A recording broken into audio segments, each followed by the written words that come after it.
Black Jesus.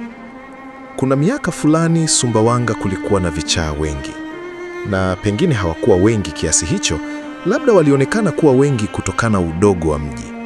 Kwa sasa Sumbawanga umekuwa mji mkubwa uliotanuka kijiografia, makazi na idadi ya watu tofauti na miaka ile. Baadhi ya vichaa waliowika zaidi na wakumbuka hata kwa majina yao. Palikuwepo vichaa kama vile Checheche, Chababa na Godi Malangali. Vichaa wengine maarufu walikuwa kina Cloud, Mshondoli na Norway. Wengi hao walikuwa maarufu kwa ukorofi na kupiga watu, hasa watoto.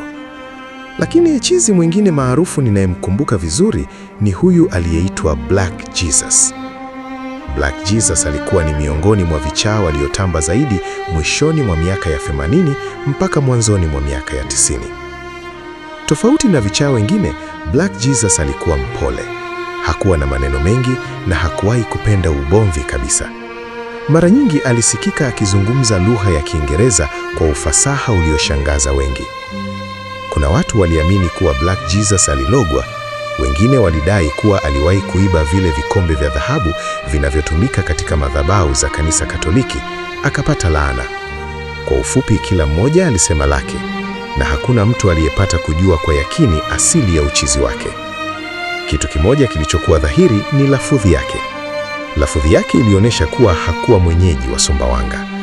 Alipozungumza, lafudhi yake ilikuwa imenyooka vizuri na ilipishana kwa mbali na lafudhi iliyozoeleka ya wenyeji ambao ni Wafipa. Wala haikuwa rahisi kugundua alikuwa na asili ya wapi kwa kufuatisha lahaja yake. Lakini kwa sababu ya upole wake, watu wengi walimpenda, na hasa wanawake. Mara nyingi walimuita na kumpatia chakula.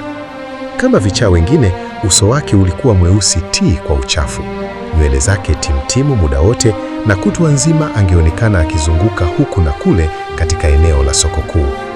Kila alipotembea alikuwa na furushi kubwa lililojaa makaratasi, matambara na uchafu mwingineo. Jesus is black. Jesus is black. Alisikika akizungumza peke yake kila mara na popote pale ambapo ungemkuta. Na baada ya kusema hivyo angecheka. Na hapo ungepata bahati ya kugundua mwanya katika meno yake ya juu. Bila shaka, hayo maneno aliyoyatamka wakati wote ndiyo yaliyopelekea watu kumpachika jina la Black Jesus. Jesus is black, Jesus is black. Yesu yupo hapa. Haha. Hayo maneno yalikuwa kama ubeti ambao bila kuyatamka asingeweza kuishi. Kila jua lilipozama, Black Jesus alikuwa na kawaida ya kurudi taratibu kutoka sokoni na kuelekea eneo la nyuma la uwanja wa Nelson Mandela ambako kulikuwepo vyumba vingi vitupu kabla ya kupata wapangaji. Watu pekee walivitendea haki ni wavuta bangi, wezi na wale wasio na makazi maalum ambao waligeuza vyumba hivyo kuwa sehemu ya kwenda kutunzia haja zao kubwa. Black Jesus alikuwa amejichagulia mojawapo ya vyumba hivyo na kuvifanya kuwa sehemu yake ya mapumziko kila giza linapoingia. Cha ajabu, jioni ya leo Black Jesus alikuwa ametokea makaburini na sio sokoni kama tulivyozoea. Akili ya utoto iliyoambatana na utukutu ikatutuma kumfuatilia. Kuna kitu kilichotusukuma kumdadisi huyu mwenda wazimu siku ya leo. Ni ile haraka yake. Alikuwa akitembea haraka haraka isivyo kawaida. Ni kama aliyekuwa akiwahi kitu fulani. Siku zote tulizomfahamu, Black Jesus alifanya mambo yake taratibu. Alitembea taratibu, aliongea taratibu, na hata kula yake ilikuwa taratibu sana, kama hataki vile. Hatua zake zilituacha, lakini hatukukoma kumfuata, maana tulikijua chumba chake. Akawa ametupotea machoni kwa ajili ya kiza kilichoanza kutanda.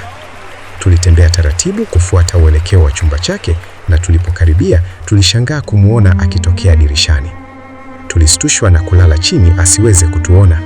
Hatukuacha kustaajabu jinsi alivyowahi kufika na kutoka haraka katika chumba kile. Safari hii akiwa kaacha furushi lake la uchafu. Alielekea upande wa kulia ambako kuna bohari la serikali, mwendo wake ukiwa ni ule ule wa haraka. Tulitazamana na mwenzangu kwa mshangao, kisha tukacheka. Anaenda wapi huyu chizi? Macho yetu yaliulizana bila jibu. Kisha nikamshauri John tuondoke mahali hapo mara moja na kurudi nyumbani.